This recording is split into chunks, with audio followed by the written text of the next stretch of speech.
भगवान श्री कृष्ण जब माता देवकी और पिता वसुदेव को कंस के चंगुल से छुड़ाने गए तब उनकी उम्र 14 वर्ष थी।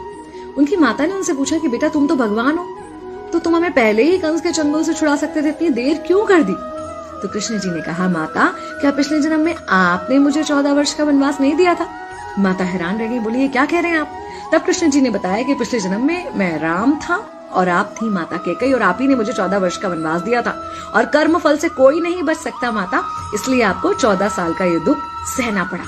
तब आश्चर्यचकित होते हुए माता ने पूछा, तो फिर यशोदा पिछले जन्म में कौन थी? कृष्ण जी ने बताया, वो थी माता कौशल्या, जो 14 साल तक अपने पुत्र से अलग रही थी। उन्होंने उस दुख को सहा था, इसलिए इस जन्म में 14 साल मैं उनके पास रहा और मेरे साथ रहने का माता और पुत्र के प्रेम का सुख उन्हें मिला।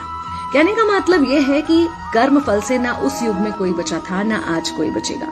खुद भगवान भी कर्म फल से नहीं बच सकते, इसलिए अपने हर एक कर्म को बहुत सोच समझ कर कीजिए, क्योंकि जिसके भी खिलाफ आप कुछ गलत कर रहे हैं उससे आपकी शत्रुता कुछ समय या शायद एक जन्म की है, लेकिन उसके साथ कुछ गलत करके आप अपने कई जन्म बिगाड़ सकते हैं।